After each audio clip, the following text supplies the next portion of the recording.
जगह मणिपुर, समय 19 और 20 जून 2018 की आधी रात। पुलिस अधिकारी थोना ओचम प्रंदा अपनी टीम के साथ मिलकर मणिपुर के जंगलों में छापामारी कर रहे थे। उन्हें एक ऐसे शख्स की तलाश थी जिनके बारे में इन्हें सूचना मिली थी कि वो ड्रग की एक बड़ी खेप पड़ोस के देश से लेकर भारत आ गया है। बात सच भी निकली और जब उसकी गिरफ्तारी की गई तो उससे राजनीति में हलचल मच गई। उससे जो ड्रग्स बरामद की गई उसकी इंटरनेशनल मार्केट में कीमत तकरीबन 28 करोड़ रुपए से ज्यादा थी। वहीं अगर Manipur narcotics and affairs of border विभाग की देखें तो पता चलता है कि 27 अप्रैल से जून 2019 तक narcotic drugs and psychotropic substance अधिनियम के तहत 768 पुरुषों और 195 महिलाओं सहित 963 ड्रग तस्करों को गिरफ्तार किया गया है और इनसे मिलने वाले ड्रग की कीमत लगभग 260 करोड़ रुपए आंकी गई है। मणिपुर सरकार के खिलाफ ऑपरेशन वॉर ऑन 2.0 70 दिनों के अंदर 142 करोड़ रुपए की जब्त करता है। ये तमाम आंकड़े भारत सरकार के लिए चिंता का विषय हैं और उससे भी बड़ी चिंता की बात ये थी कि जब यूनाइटेड नेशंस की the United Nations office on and crime ने दिसंबर 2023 में अपनी एक रिपोर्ट पब्लिश की तो ये कोई आम रिपोर्ट नहीं थी, क्योंकि जैसे ही ये खबर पब्लिश होती है तो सभी मीडिया चैनल की हेडलाइंस बन गई। खबर थी कि कैसे भारत का पड़ोसी मुल्क म्यांमार बना अफीम का सबसे बड़ा सौदागर और पहले ये उपलब्धि थी अफगानिस्तान के नाम। भारत का पड़ोसी बना दुनिया का सबसे बड़ा अफीम उत्पादक। यूएनओडीसी के रीजनल डेलीगेट जेरेमी डगलस ने अपनी एक प्रेस कॉन्फ्रेंस में कहा कि अफगानिस्तान को पीछे छोड़ते हुए अफीम की खेती में नंबर 1 देश म्यांमार बन गया है और ऐसा पहली बार हुआ है। आंकड़े बताते हैं कि पिछले साल म्यांमार ने 1080 टन अफीम का प्रोडक्शन किया, जो एक वक्त इस मामले में नंबर 1 रहे अफगानिस्तान के 333 टन से 3 गुना अधिक है। ये चिंता की एक बात ये जरूर है कि आखिर किन कंडीशन में म्यांमार बड़े पैमाने पर अफीम की खेती करने लगा, लेकिन उससे भी बड़ी चिंता की बात ये है कि ये भारत के लिए कितना ज्यादा हार्मफुल है। तो आइए इन सभी बातों को जानते हैं विस्तार से। यूनाइटेड नेशंस की रिपोर्ट। यूनाइटेड नेशंस की the United Nations office on drugs and crime के रीजनल डेलीगेट जेरेमी डगलस ने एक प्रेस कॉन्फ्रेंस में कहा कि जब फरवरी 2021 में म्यांमार में सैन्य शासन लागू हुआ तो यहाँ पर पॉलिटिकल, सोशल और इकोनॉमिक इंस्टेबिलिटी के कारण कई लोगों ने अफीम की खेती करनी शुरू कर दी। इकोनॉमिक सिक्योरिटी को बनाए रखने के लिए रिमोट एरिया में रहने वाले फार्मर्स ने अफीम उपजाने का फैसला कर लिया। इसका परिणाम ये हुआ कि देश के उत्तरी शान राज्य की सीमा से लगे एरिया में अफीम की खेती का एरिया सबसे अधिक बड़ा है। शान राज्य म्यांमार की लगभग 1/4 भूमि पर फैला हुआ है और ये खड्डों और जंगलों से ढकी पहाड़ियों के बीच में स्थित है। यहाँ प्रोडक्शन को बढ़ाने के लिए मॉडर्न टेक्नोलॉजी का प्रयोग किया गया, जिसके कारण पैदावार पहले से 16% से बढ़कर 22.9 किलोग्राम प्रति हेक्टेयर हो गई। डगलस ने रिपोर्ट में आगे कहा कि अफगानिस्तान में तालिबान की हुकूमत आने के बाद जब तालिबानियों के द्वारा 2022 में अफीम की खेती करने पर अफगानिस्तान में बैन लगाया गया, तब ऐसे में यहाँ अफीम की प्रोडक्शन में 95% की गिरावट आई और अब ऐसे में अफीम के ग्लोबल सप्लाई को पूरा करने के लिए इससे जुड़े तस्करों ने म्यांमार में अफीम के प्रोडक्शन को बढ़ाने के लिए किसानों को एक मोटी रकम देनी शुरू कर दी। अफीम की खेती का विस्तार म्यांमार की बढ़ती इलीगल इकोनॉमी को बढ़ावा दे रहा है। आज म्यांमार कुछ खास तरह की ड्रग्स के लिए दुनिया का एक बड़ा इलीगल सप्लायर बन गया है, जो कि करीब 80% का योगदान दे रहा है, जिसे समुद्री मार्गों और अन्य गुप्त रास्तों के थ्रू अमेरिका, ब्रिटेन, चीन और भारत में तस्करी कर लाया जाता है। म्यांमार में अफीम से होने वाली भारी कमाई से सैन्य शासकों के खिलाफ लड़ने वाले विद्रोहियों को काफी मदद मिली है। इस कारण से ये लोग इस एरिया को सुरक्षित बनाए रखते हैं। साल 2022 से 2023 तक म्यांमार में अवैध अफीम की फसल उगाने के लिए यूज किए जाने वाला एरिया 18% से बढ़कर 40,100 हेक्टेयर से 47,000 हेक्टेयर हो गया है। High opium prices attract farmers. Afghanistan में अफीम की खेती पर बैन के कारण अफीम का प्राइस काफी बढ़ गया। किसानों को 1 किलोग्राम अफीम के बदले $355 दिया जाने लगा, जो किसी भी दूसरी फसल से कई ज्यादा है।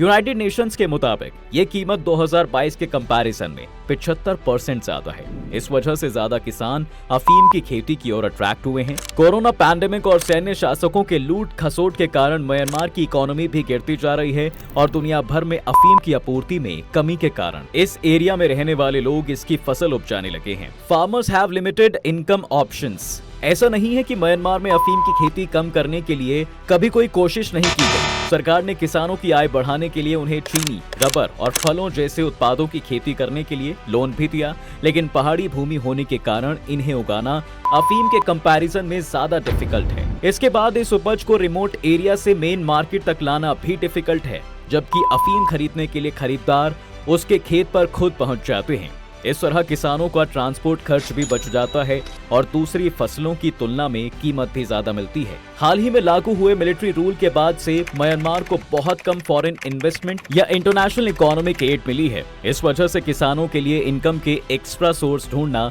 मुश्किल हो गया। इसके अलावा म्यांमार की सबसे उपजाऊ भूमि शान प्रांत में ही है। हालांकि शान की 88% भूमि पर अफीम की खेती की जाती है। जानकारों का मानना है कि सेना का इरादा इस बिजनेस को खत्म करने का है ही नहीं, क्योंकि इस साल Myanmar central committee on drugs abuse control ने कहा है कि अफीम बिजनेस खत्म करने से कोई फायदा नहीं है। सेना इस अरबों के बिजनेस को बंद करने को लेकर गंभीर भी नहीं है। Myanmar continues to have several years of civil war. वहीं अगर हम इसके कोर रीजंस को जानने की कोशिश करें तो थोड़ा इसके इतिहास में झांक कर देखना होगा।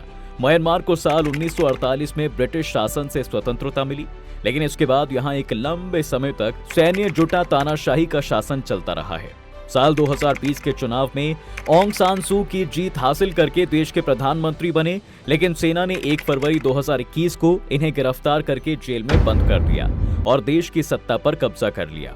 इसके बाद देश के कई हिस्सों में प्रदर्शन होने लगे, क्योंकि लोग लोकतंत्र की बहाली की मांग कर रहे थे और इसी बीच सेना ने शांतिपूर्ण प्रदर्शन कर रहे लोगों के खिलाफ वायलेंस की कार्रवाई करना शुरू कर दिया। इसके बाद भड़की हिंसा को दबाने के लिए सेना ने सैकड़ों हवाई हमले कर दिए, हजारों घरों में आग लगा दी, जिसके कारण करीब 16 लाख लोगों को अपना घर बार छोड़ना पड़ गया। अब इनमें से कई लोगों ने थाईलैंड, चीन और भारत की सीमा पर पहले से रह रहे उग्रवादियों से हाथ मिला लिया और इनसे कुछ प्रशिक्षण प्राप्त करने के बाद देश की सेना के ही खिलाफ लड़ने के लिए वापस अपने देश लौट कर आ गए। इन्होंने पीपल्स डिफेंस फोर्सेस के नाम से एक सशस्त्र समूह बनाया, लेकिन थाईलैंड और चीन से सटे म्यांमार के शान राज्य के कई समूह के नेता सेना के विरुद्ध चल रहे विरोध प्रदर्शन का हिस्सा नहीं बने, क्योंकि ये क्षेत्र पहले से ही दुनिया में अवैध रूप से अफीम के प्रोड्यूसर के रूप में जाना जाता रहा है। और अब जहां लॉ एंड ऑर्डर की स्थिति काफी ज्यादा खराब हो गई है, तो इन्हें एक सुनहरा अवसर मिल गया है अफीम के प्रोडक्शन को बढ़ाकर उसे बेचकर और ज्यादा पैसे कमाने का। इनका ये टारगेट भी पूरा हो रहा है। अब यहीं पर सबसे बड़ा सवाल आता है कि म्यांमार की अफीम की खेती से भारत को क्या नुकसान होगा। तो इसे जानने के लिए आप एक बार इस गोल्डन ट्रायंगल के कॉन्सेप्ट को समझिए। होता क्या है कि जहां पर थाईलैंड, लाओस और म्यांमार की बाउंड्रीज रुआक और मेकांग नदियों के संगम पर मिलती हैं, इसे गोल्डन ट्रायंगल कहा जाता है। और ये गोल्डन ट्रायंगल जियोपॉलिटिकली और स्ट्रैटेजिकली काफी इंपॉर्टेंट माना जाता है और इसे अमेरिका की CIA इस ट्रायंगल के बीच वाले एरिया को ड्रग्स प्रोडक्शन के मामले में काफी सेंसिटिव भी मानती है। Golden triangle linked to India. देखिए, गोल्डन ट्रायंगल म्यांमार, थाईलैंड और लाओस के बीच तो स्थित है, जिसे दक्षिण एशिया में ड्रग्स की आपूर्ति का सबसे बड़ा सोर्स माना जाता है। अफीम के लिए उपजाऊ जमीन, सस्ते मजदूर और बेरोजगारी का फायदा इस क्षेत्र के तस्करों ने उठाया। इस क्षेत्र में दशकों से अफीम की खेती की जाती रही है, जो कुछ खास तरह के तैयार करने के लिए इंपॉर्टेंट मटेरियल है। गोल्डन ट्रायंगल क्षेत्र कई सालों से ग्लोबल क्राइम का सेंटर भी रहा है। ड्रग्स का उत्पादन, इलीगल वेपन्स का बिजनेस, गैम्बलिंग, ह्यूमन ट्रैफिकिंग और ऑनलाइन फ्रॉड जैसी तमाम एक्टिविटीज यहाँ होती रही हैं।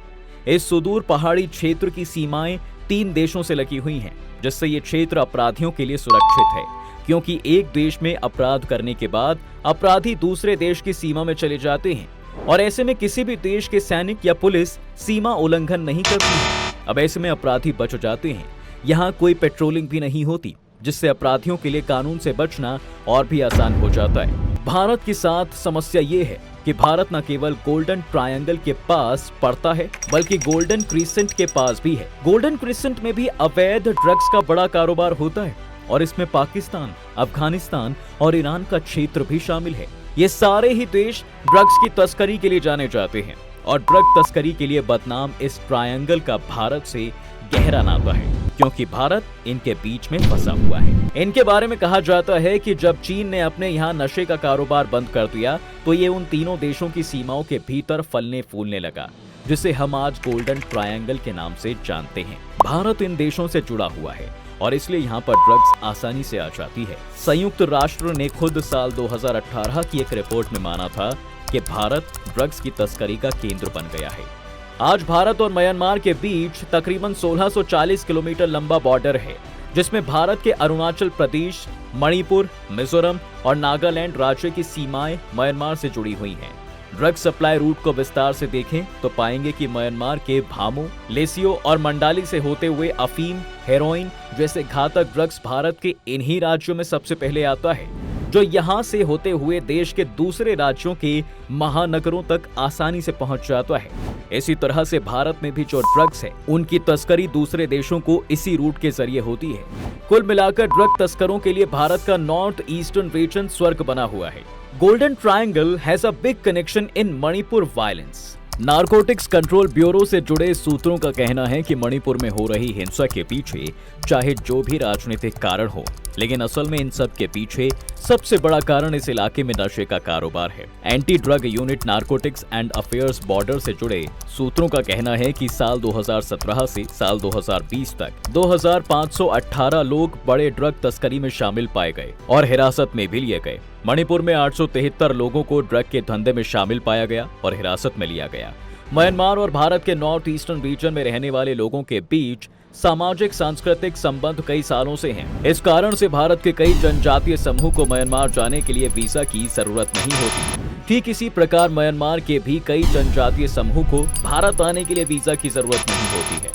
इस तरह की छूट इन्हें भारत सरकार से मिली हुई है। अब ऐसे में आने जाने वाले लोगों की कोई पक्की जांच नहीं होती।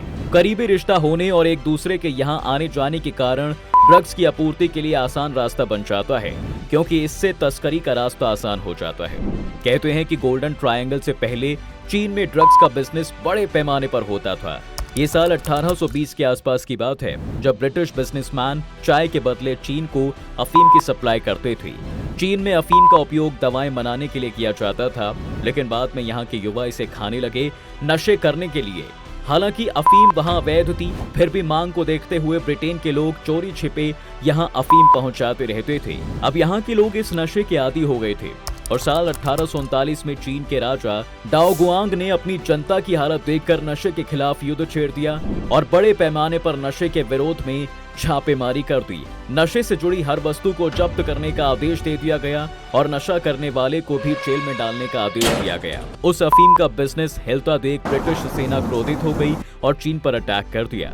युद्ध के बाद साल 1842 में ब्रिटेन और चीन के बीच एक समझौता होता है, लेकिन ये इतना गैर बराबरी का था कि इसे अनइक्वल ट्रीटी के नाम से जाना गया। इस अग्रीमेंट के तहत चीन को अपने पोर्ट ब्रिटिश मर्चेंट्स के लिए खोलने पड़ गए, यहाँ तक कि उन्हें अफीम के बिजनेस को नुकसान पहुंचाने के लिए ब्रिटिश सरकार को भारी मुआवजा भी देना पड़ा। कई सालों बाद आखिरकार ब्रिटिश के जाने के बाद चीन ने अपने लोगों को अफीम की लत से मुक्ति दिला दी। चीन के बाद ये उन तीन देशों की सीमाओं के भीतर नशीली दवाओं का बिजनेस फलने फूलने लगा, जिसे आज हम लोग गोल्डन ट्रायंगल के नाम से ही जानते हैं। भारत इन देशों से जुड़ा हुआ है और इसलिए यहाँ पर सभी प्रकार के ड्रग्स आसानी से आ जाती हैं। ये ड्रग्स विशेष रूप से नॉर्थ ईस्टर्न रीजन से ही आती हैं। हालांकि भारत का पंजाब राज्य भी ड्रग्स तस्करी के लिए बहुत बदनाम है।